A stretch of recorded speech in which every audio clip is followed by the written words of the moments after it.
Welcome back to the APSCC 2021 webinar series. I'm Christopher Slaughter, your MC for the series. Today, we are looking at Asian satellite operators. It's the first in what we hope will be a series of roundtable discussions looking at various aspects of 2021, the year ahead, in a sort of a free-flowing conversation. Today, moderated by none other than Chris Baugh, the president of Northern Skies Research, NSR, well known to all of us in the industry. Today, we're also joined by the leading executives from MiaSat, from APT Satellite, and from TYCON. So please enjoy the webinar today. Hello, my name is Christopher Baugh, president of NSR, and I'm pleased to welcome you to this next APSCC webinar entitled LEO's COVID-19 Risk-Taking. What's the road ahead for Asia's operators?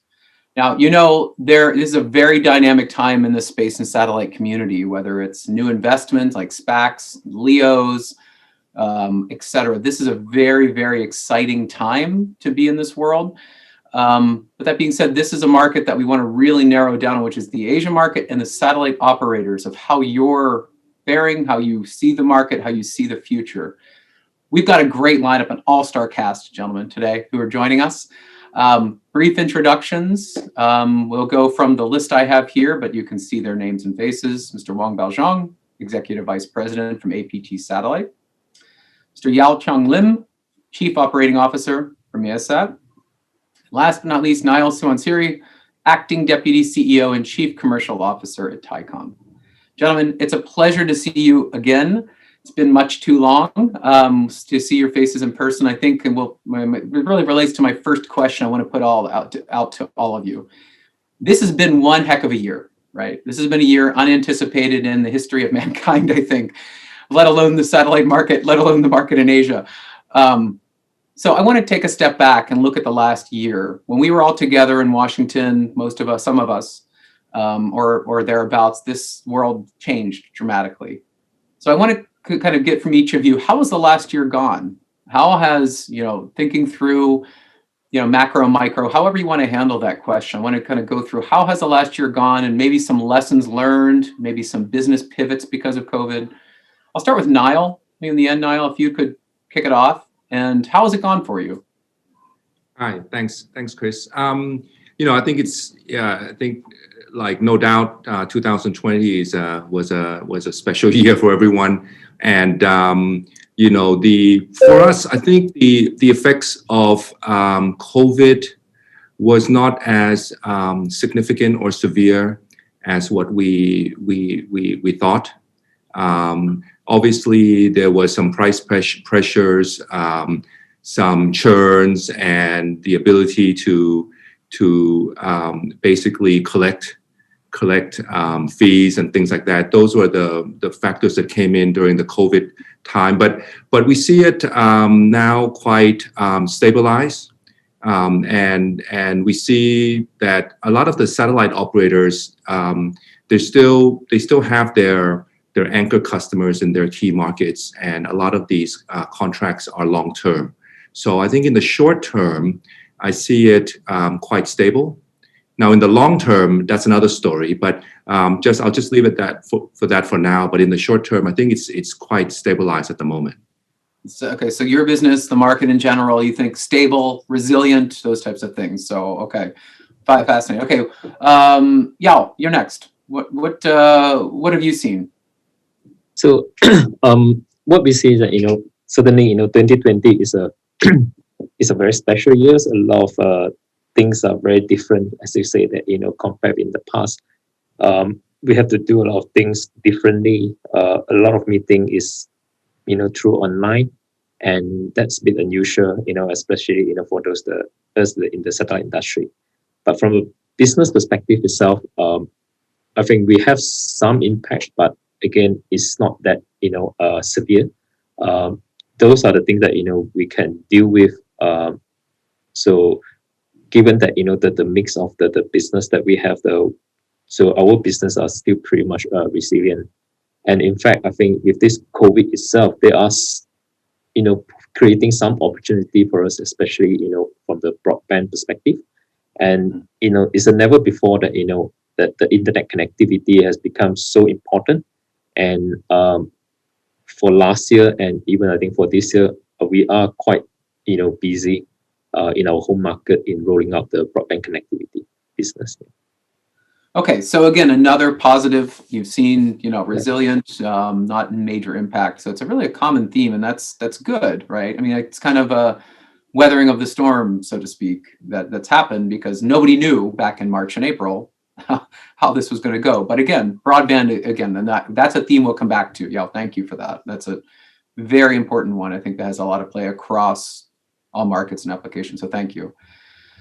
Baozhong, your turn. Your thoughts. You're thinking through this. How maybe add to that, or just if it's an agreement, that's fine too. I agree to my counterpart in TYCON and Mirasat. In APT, the year 2020 is really a tough year, and we are not only impacted by the COVID-19, but also, as you may well know, in our area in Asia Pacific mainly, the oversupply have a bigger impact on our business. Continued with the 2019. So especially Indonesia is our single biggest customer market. So apparently there's an oversupply and significant downturn in the price. But fortunately, we are still profitable, compensated by other business, by video, by the other market. So I believe 2020 is already the bottom. So in 2021, we will have significant growth and out of the bottom. I remember in SIF meetings organized by Avia 1 year, I think two years ago, and we have the opinion that every day is fighting to the bottom. I think now the 2020 is already the bottom. So now we are going to come out of this bottom. Okay, so let me just explore that a bit with you. So that's an interesting theme, and then there are a couple of themes I'll pick up on, but that one specifically, what signifies a bottom for you? Is this just price hit a bottom, activity, pipeline? What signifies a bottom to you? The bottoms, you can look at the several factors. Number one, during the wide adoption of the vaccine, I believe the pandemic will be under control very soon, hopefully before the next half of the year. And also the oversupplied capacity will be absorbed gradually. For example, in Indonesia, now again, very soon they will have, I expect a huge demand. Although the price is still low, but you can see the demand is quickly absorbing the supply. Mm-hmm. So the oversupply situation will greatly improve, and this may happen in other area, in other markets outside of Indonesia. And also, as y'all mentioned, the pandemic made people aware that the internet is extremely important, and I believe distant meeting, distant learning will continue even after the pandemic. So all this will drive the consumption of the capacity up.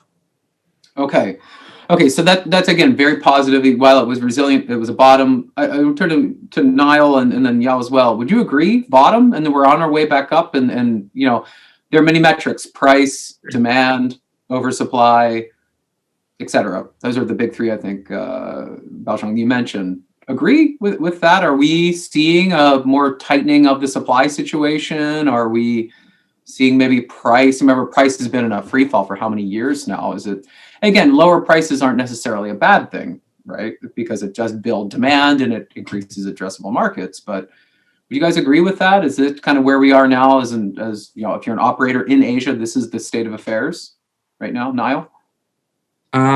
Yes, I think in general we have seen a stabilization of pricing and demand. It hasn't got to the stage where where we see growth at this stage. So I think in the short term, I agree that we have reached more or less the bottom in terms of the pricing and the utilization.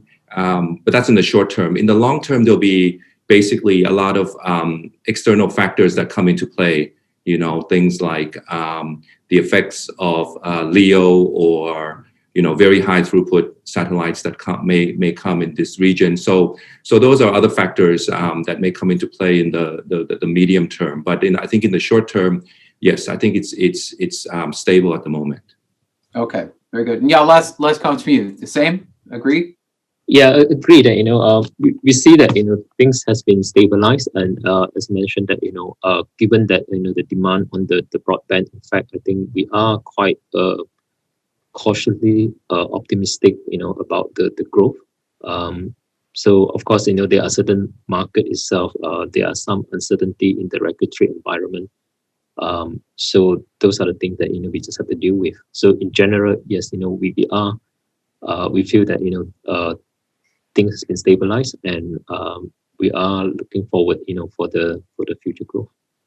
Okay, excellent. Well, thank you. That's good. It's good to know, good basis from us to build the rest of my questioning, which was mentioned LEOs, right? I mean, I want to turn, because that's one of the key themes here is LEOs, one of the many themes we'll talk on. As I say often, this is getting real, right? Because with Starlink reaching critical mass, and launching more all the time with Telesat, these are, again, a variety. You can go to other non-Western sort of constellations. This is really becoming sort of an option, a competitive dynamic in the space. So, and where it may not have been, a few years ago, LEOs will happen, but it's off into the future. I mean, this is now, we're seeing distribution agreements in some countries. We're seeing some very strong interest. But that being said, there's a long way to go, right? This is not an easy situation. So is the impact more significant now than maybe or is this more of a competitive threat now that you see? Or how do you, there was always the thought maybe GEOs need to adopt the multi-orbit strategy, or the GEO operators. Just wondering, how do you in your strategic planning factor this in? Because it's an enormous amount of capacity. Now it's not a GEO station kept capacity, but I'll start with you, because you're here on my screen first. How do you strategize against this? How do you, what impact, right? Maybe in your markets specifically. I think we see it is in both ways, right? So on the surface itself, it seems to be a threat to the business. But I think if you turn it around, we do see that as an opportunity. Given that for the local market itself, we know best about the market. We know the whole ecosystem. We know where the market is. We know exactly how to deal with the local environment. So what we're seeing is that there's definitely an opportunity for us to form a partnership with those the non-geo or LEO players in the Malaysian market itself. And there are certain application is clearly LEO probably it has the advantage, and at the same time the geo market itself, we do have our own market that we can deal with. So in general, I think we are quite welcome on those systems that we're going to introduce to the market. And I think given that the scale investment in those type of system, I think we see as an opportunity for us to form the partnership with the LEO system. Okay. So you see them really as a partner, maybe a competitor, but really more so a partner. So you see if they want access to your markets that you're in, you should be working with them basically at the local level. I mean, if you look at it from the local market perspective, we have been here for so many years, and we have established all the network and ecosystem.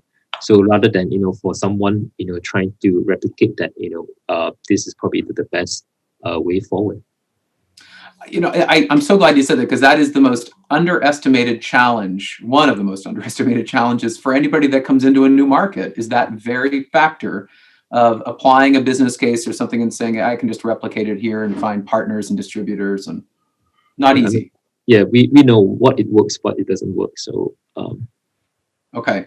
So they do need you. That's good. The need is a good thing. Absolutely. And that sounds like we're matchmaking as we speak here. So that's good.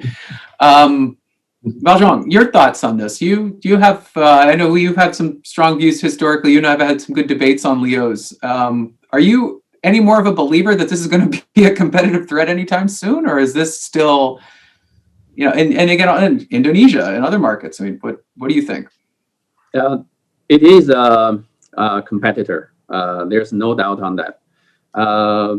My point is, whether they are commercially successful is not important, but the capacity, the infrastructure is already there, and the investment is there. So anyway, I mean, this will add the supply to the globe.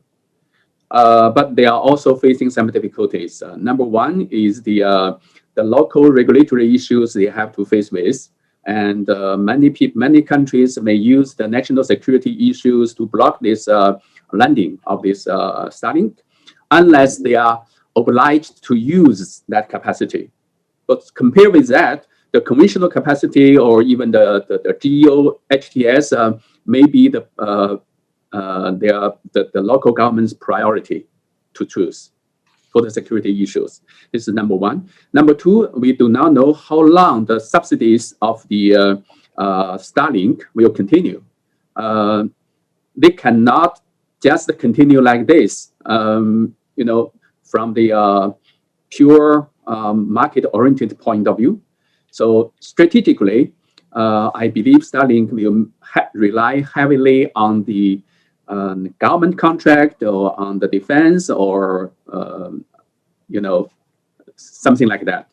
So, well, let's make this simple. It cannot survive purely based on the commercial operation. So this is my point of view. And it's interesting you say that. You choose the most high-profile one, which is Starlink, and the fact that they need, even from the U.S. government, so much in terms of subsidy, because the terminals are antennas are very expensive, service is very expensive, and I guess even Elon himself said it's going to be the same price everywhere. He came out he was big on social media. So that means you have to have subsidies in each market. You have to have them in the U.S. Any market. You need pretty big government handouts. So it begs the question, really, and we'll bring in Niall on this too, will governments actually in Asia step up to authorize rights, landing rights, distribution, and will there be funds there for them? Because you're right, there's no way that this can launch in its pure commercial form, and I would agree with you on that. So Niall, what do you think? Are you sell a lot of broadband historically, what do you think? You work with distribution agreements as well, so you have some experience on this front, yeah? Yeah, I think we're pragmatic. I think we're not tied or to any technology, and we have to change with the times. I think a lot of the satellite operators have a realization right now that the same old playbook that have been made us successful in the past decade or more. I think all satellite operators know that this playbook is not sustainable in the longer term. I view it that way, and everyone's taking a position with the upcoming LEOs. I think some are more defensive, some are more embracing. I think for us, we're more. If you look at the actual technology platform itself, it is I think it has a lot of advantages that could end up being a breakthrough, a breakthrough technology and change the market landscape. Therefore, we take a pragmatic view, and just like Yao, I think partnerships and localization is something that we think that we as an Asian operator can offer a global player. To the extent that it serves their business model as well. if I agree with Huang that if you look at it from a commercial perspective and a business model perspective, it doesn't really make much sense to us at the moment, right? But if these operators take these global operators take a winner take all type of strategy and just scale it, worldwide, it could shift the business model.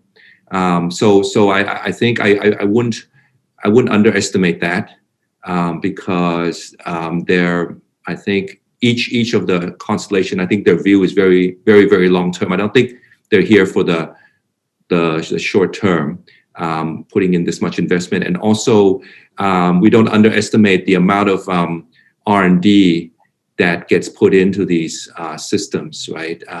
And so much money going in that eventually there'll be some breakthroughs.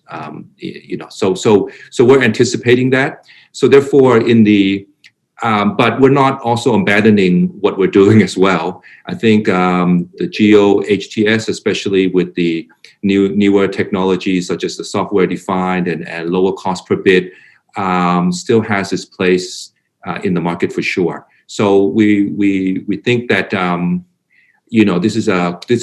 think we're in a crossroad here. So making investments during this stage, it's very tricky, because you sort of have to have, both foot in the, you sort of have to hedge your bet, I think at this stage.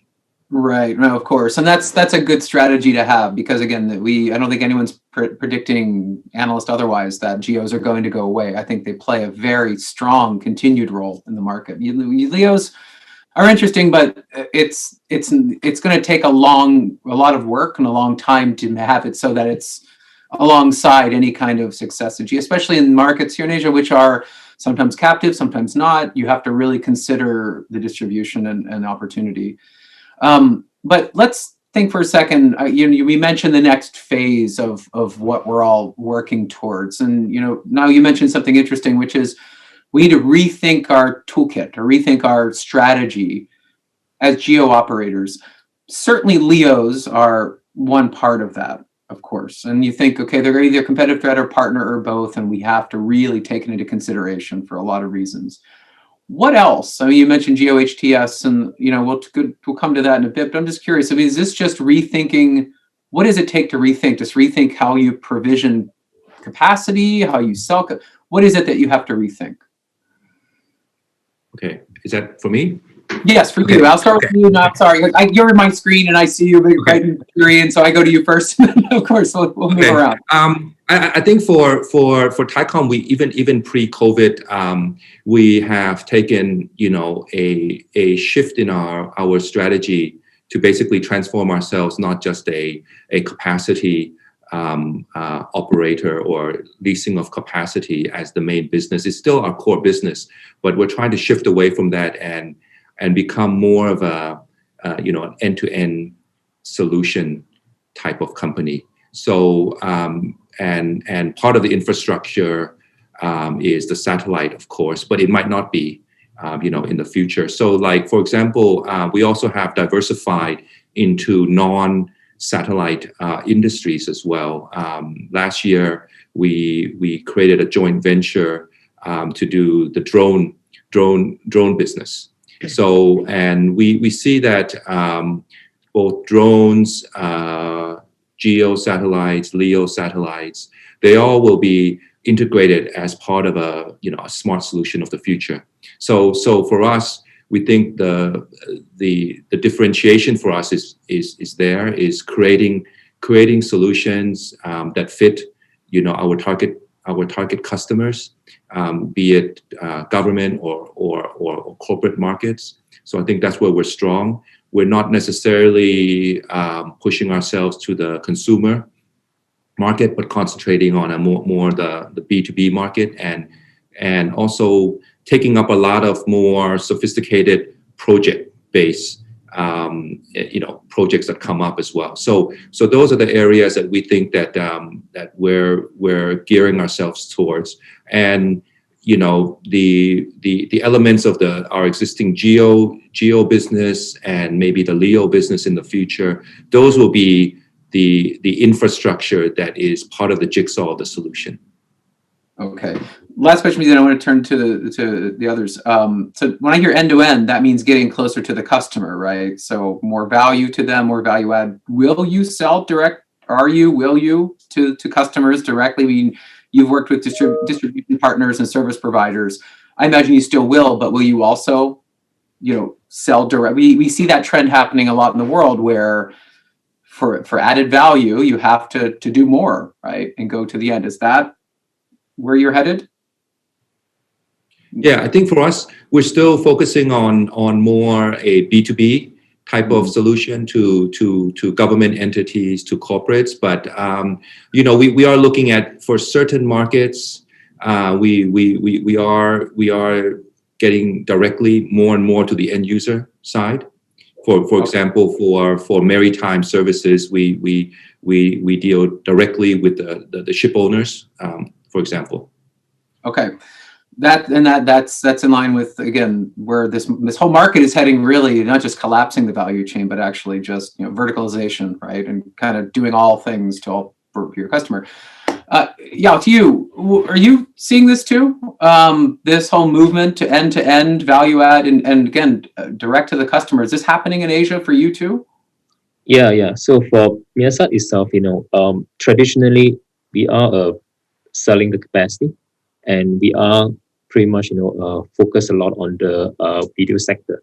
And today, I mean, video is still form a very important part of our business, whether it is direct to home or for the Cband video distribution. About 3 years ago, we take a step back and think, knowing that in the market itself, we talk about the oversupply, the low pricing, and things like that. So we start to thinking, what next for us. So in 2008 itself, we start to transforming the company. Instead of being a pure bandwidth provider, we are going down to the value chain, and we provide the end-to-end services to customers. And I think in particularly, we are very focused in the our home market here, looking at the broadband connectivity requirement.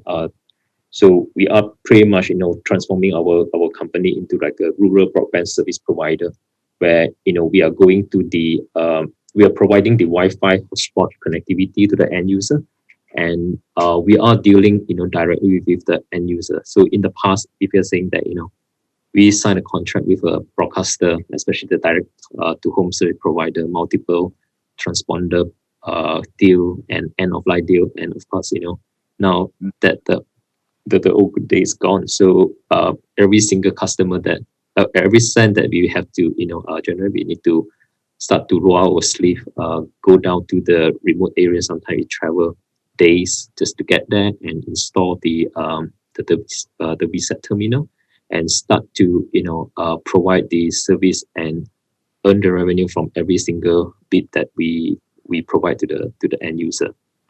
So today, I think we are relatively, I would say that successful in that area. And in fact, if you look at our various business sector, and the broadband business is the only growth area that we have, if you look at it. And we are, as I mentioned earlier, we are quite cautiously optimistic about this business sector, and we see the demand is still keep coming. And I think that our mission here is that how to provide more data at a lower price. I think that is a challenge that we have. Right, and that's exactly, that's two divergent trends: lower price, more data, and they go counter to one another, don't they? And that's kind of the nature of the beast, especially market expectations, competition. But it's interesting; it's a really breath of fresh air to hear you gentlemen speak about we need to go to the user. We need to go, and it's a different kind of sell. It's not a capacity sale where you're signing 5, 10, 15-year contracts. This is a different game altogether. You need the infrastructure, you need tech support, you need, you know, installation, everything that goes with that. So but that's where the revenue is, right? That's where the revenue growth is. That's the most important thing to investors, of course.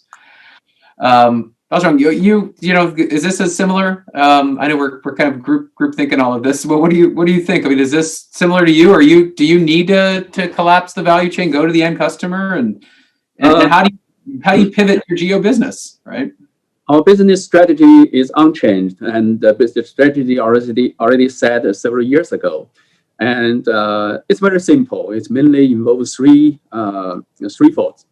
Number one is we will try to maintain our market strengths using our conventional capacity to serve those customers. That is the traditional way of doing business. Secondly, we know that the regulatory issues and the spectrum issues and also the consumer grade applications like GEO, HTS. So we pay more attention on the small GEO satellite supply, and we have to equip with both capabilities. Number one is to supply the pure capacity in terms of megahertz, or we can also supply, according to the customer's demand, the megabits based services. So we have the capability to do both, but it is up to the customer how they will choose. Because we value the industrial chain, we don't want to squeeze the service provider's margin, or we want to maintain them. We want to work together. We want to grow together. And the third one is, of course, we try to have more partnership or cooperation. So we jointly share the risk. We jointly marketing the services that should try to enlarge the business. So this is the strategy. Okay, so you maintain more of your the traditional, as I say, or legacy business strategy, which again works for you and your model. Again, very interesting times. It's just the market, when you see some operators buying up service providers or going down the road of, you know, something that they never would have thought before, or others who are keeping it as they once have. So it's an interesting time. It's a very transitional period here with the operators in terms of how they're going to adapt to this new climate that we're in. But I want to talk on thinking about the next step, right? So thinking about how you grow, how you build, and one element of that is investment. And investment is pretty much going bananas right now in space. Whether it's the SPAC route here in the US of companies just writing $300 million checks to go immediately public, any of the investment, any of the early stage startups, a lot of them being acquired, big acquiring companies buying things. And again, it's happening, you know, in some markets, but I'm just wondering for your market currently, how readily available is finance right now, money to finance this growth that you want to? Maybe it's new satellites, new infrastructure, new, you know, technology. Is it easy? Is funding easy? Baozhong, I'll start with you. Is finance pretty much a done deal these days? It seems like for many it is, but I'm wondering for you three. Yeah. So for APTs, we do not see any financial problems, and from the market we are doing well. Is always attracting more investment. Like in China, if you have a satellite project, it's very easy to get financed, either by the listed company or through some financial institutions. So you can go both ways. And others like Indonesia, I just learned that the Satria, the project, yes, PPP project of PSN has just completed financing. And this is also a positive sign. And in other market, if you look at even the bankrupted former OneWeb, they are also get financed. And look at the Speedcast case, I believe they will get out of the Chapter 11 bankruptcy protection very soon.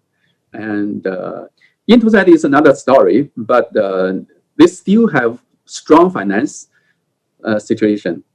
That's why they can easily acquire Google.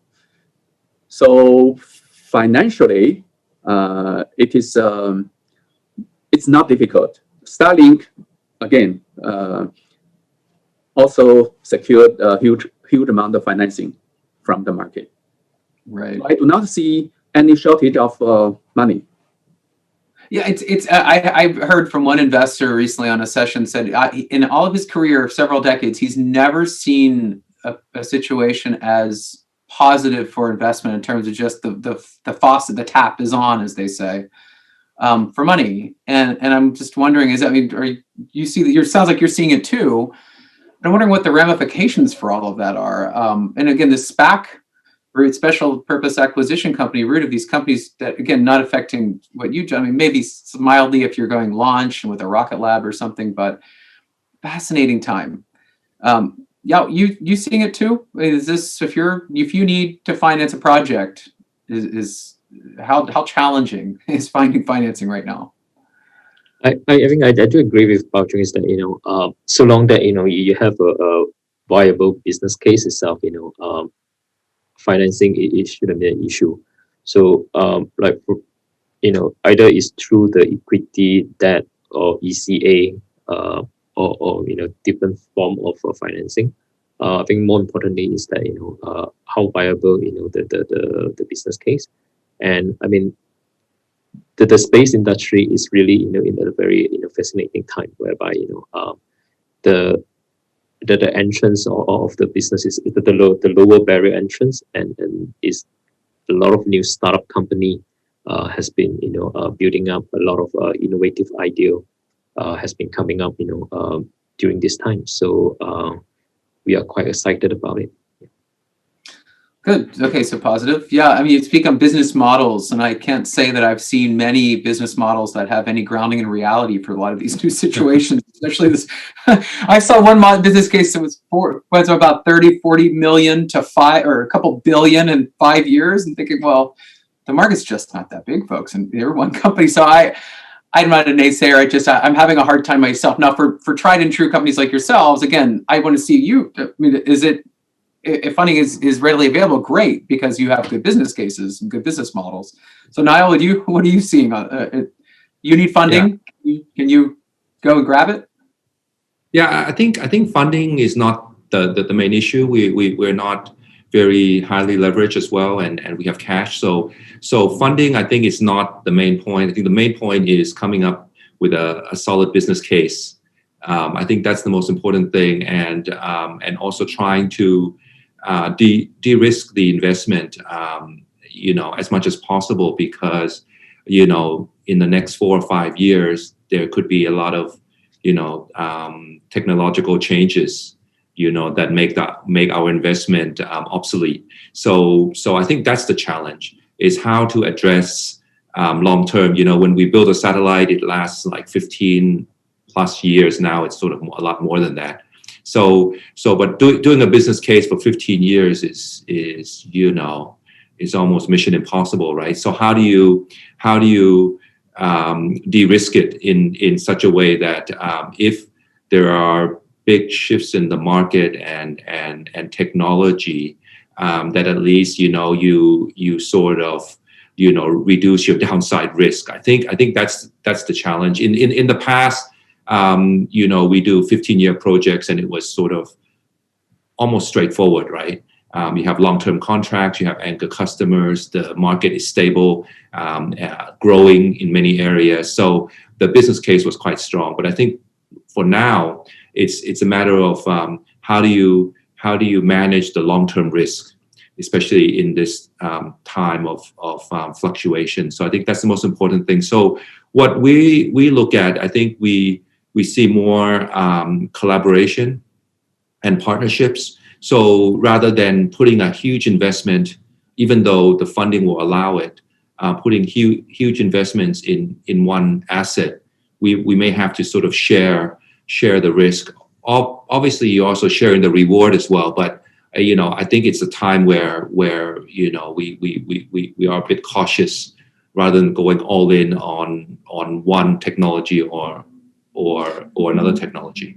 You say more of like a condo set approach or those types of things. So versus buying a full $250 million asset, you're saying we'd split up the payload and, go that direction, kind of like maybe Pacific did first gen, these types of things. So it's kind of a much milder approach for risk, essentially. Interesting.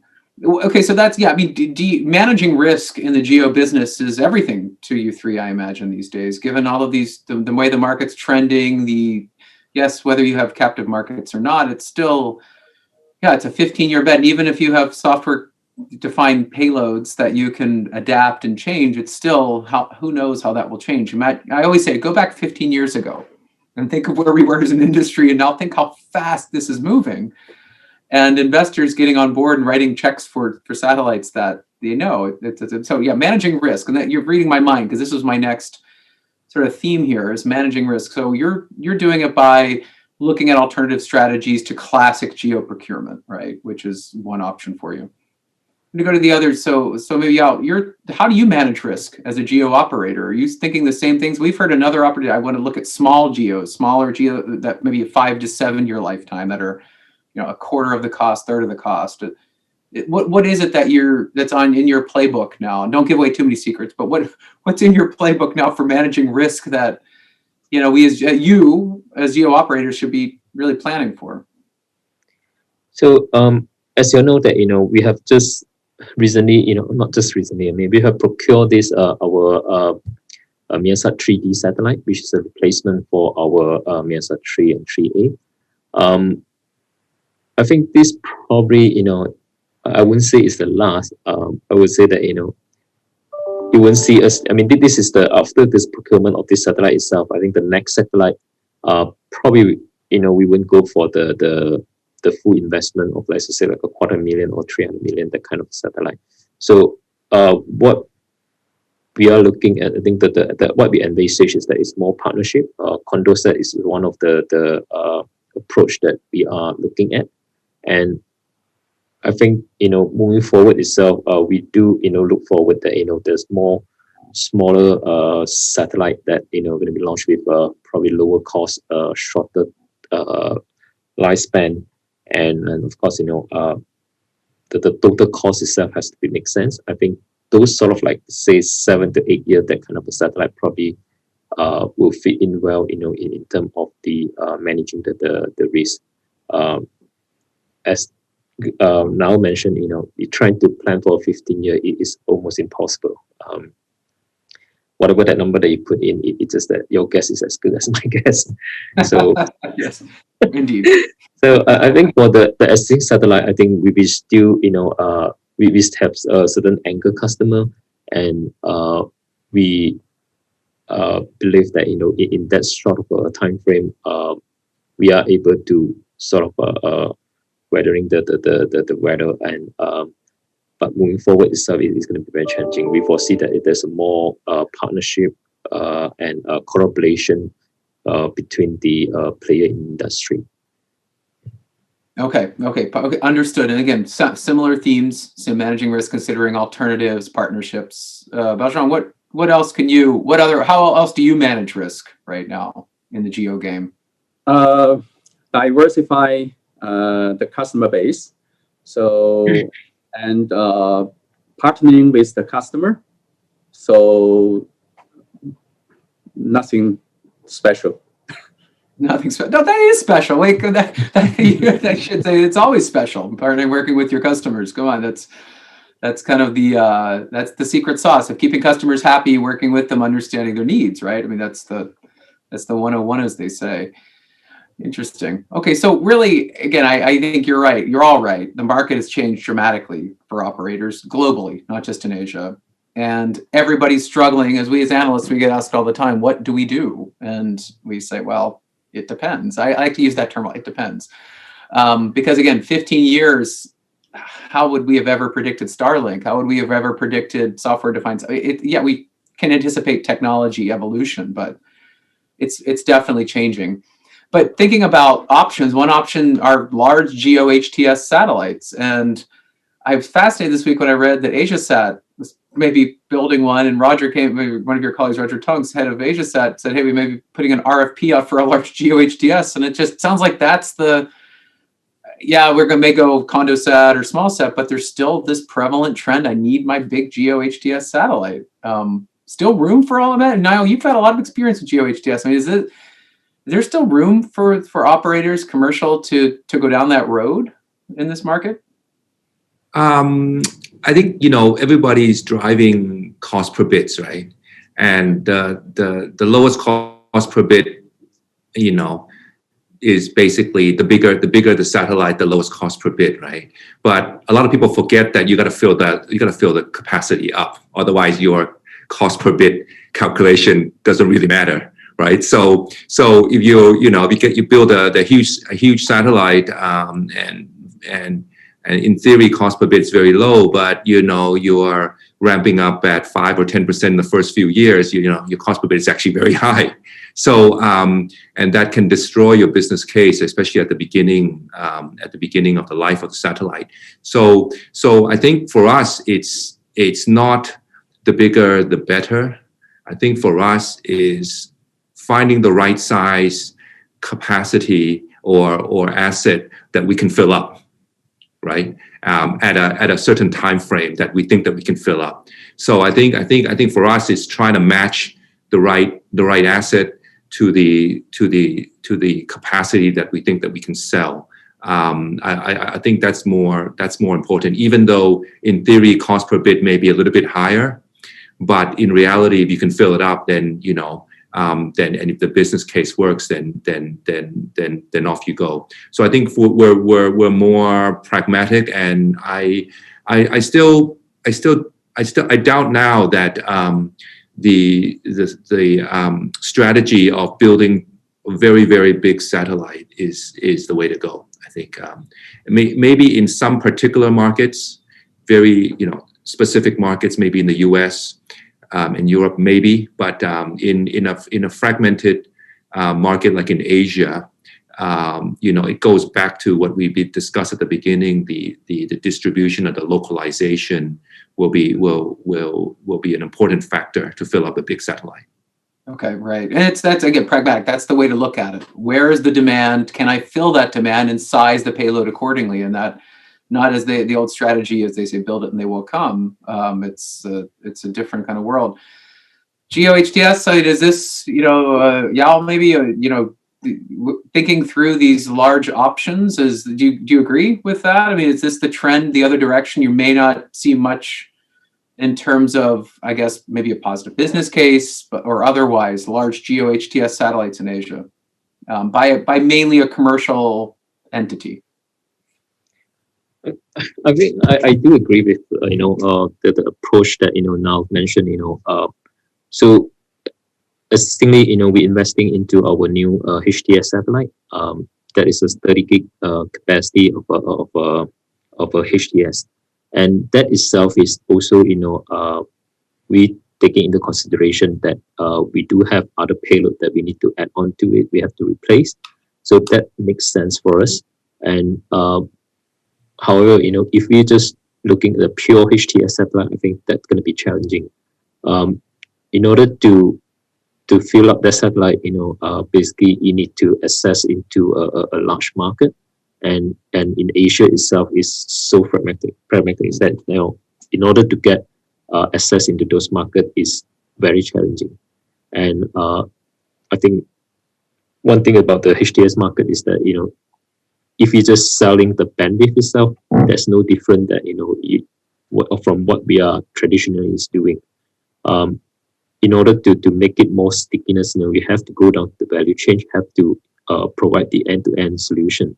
So under that scenario itself, one possible scenario is that you have to do it in your start from your home market, and that's where it depends on the size of the market itself. A large HTS may not be viable. So we are rather looking at a phased approach. We know that what we build now, we are able to fill it in, and come to a time that the demand is catching up, then we start to look at other option. For example, the condo side option that we're talking about. So with that itself, I think we're going to be able to better manage the risk, and at the same time, look at option that we have. So in the, I think moving forward in the HTS world itself, the orbital slot is no longer that important, unlike that in the past, when we talk about the video distribution, we talk about the hot slot. But under the HTS world itself, so long that you have a decent slot over the of the country, I think that we do. So we not necessarily has to be tied into a one particular orbital slot. So that's where I think that makes the condo set approach is more viable moving forward. Okay, excellent. Again, very sound, sort of wise sort of business decisions, I believe. Beljong, on this topic, before we shift, we only don't have much time left. I want to get your thoughts. You a believer in this trend? If you see a company buying a big GeoHTS, I share the same opinions of both Niall and Yo. Yeah. Okay, so we're all in alignment. Okay, so again, very interesting decisions. And should Viasat-3 ever fully launch to Asia? There's a lot of moving parts here, right? You could deconstruct this one alone. We don't have much time, but I want to ask a very quick question to you both, or all three of you. I mean, spectrum, and you've probably been tracking the news. And the 3.5 spectrum in the U.S. generated $81 billion in the U.S. market, an absurd amount of money for access to the very valuable spectrum. And it's one of the things, you take a huge loss now for payday down the road if you're an AT&T or any of these big M&Os. We've had this debate or talk historically about, okay, Cband is very important to Asia. We understand that, as is KU. Are you expecting is this, okay, now that this has happened and they've set a number, right, for monetizing spectrum, it's a US market, it's a very specific market, but short answer, gentlemen, do you think this will hasten any kind of movement in other markets, maybe your markets, maybe Asia? Are your governments where you're operating thinking about this now, or is it still distant for all of you? Who wants to field that hot potato first? Oh, maybe I can start from in Thailand. They're definitely thinking about it, and it's part of the roadmap to auction off the extended C-band portion. So that's coming for sure. The challenge for the regulator in Thailand is that we have a big platform, C-band platform, that is direct to home as well. That's over 10 million households. So they need to manage that. But I think eventually that will be managed, and they and 3.5, they'll get access to 3.5 for the mobile for the 5G. I think it's just a matter of time. Matter of time, yeah. I've heard that saying a lot. It's just a matter of time. Yeah, your thoughts, Malaysia, Nanon? I would. Yeah, in fact, in Malaysia, it's already announced that they have earmarked and allocated the 3.4 to 3.6 for the 5G, and I think the question now is that how soon they're going to roll it out. Recently, they have set up a SPV to develop this 5G. So I think for Malaysia, it will definitely happen. Whether it's end of this year or early next year. Okay. So again, more movement. And I'm thinking, again, this is a revenue opportunity for those operators in the US who swapped spectrum. I'm thinking, just an overall impact, but also revenue as well. Interesting. So again, this is happening. This is going to happen. Beljong, what do you think? C-band? C-band definitely will be a big challenge for us. We already requested by more and more broadcasters asking for move the frequency to a higher bandwidth, always over 3.8 gigahertz. So this is extended C-band in our satellite design is almost a give up, and we only design some extended C-band using the backup TWTA also. So this means we will greatly reduce our resources for the future satellites, and even have a big impact on our existing satellite. But I'm not that pessimistic, because in Asian countries, if you look at the history, for the rollout of the 5G, it may fall behind 3 to 5 years for the 5G network, especially due to some other political or some other issues. Worldwide, the 5G is already slowing down. So it may still have some market, but for the long run, definitely a big blow. Big blow. Yeah. Okay. And for the auctions, I don't think many countries in Asia will adopt the auction. Probably will be based on the beauty contest or so. Because even in the US, I don't believe that for the 3G, 4G, or now the 5G is a valid and efficient way. Because finally, somebody pays. If the spectrum cost is too high, then the subscriber will pay. And if the payment, let's say the Apple, not Apple, the subscription fee for the 5G is too high, then this will also slowing down the deployment. So it's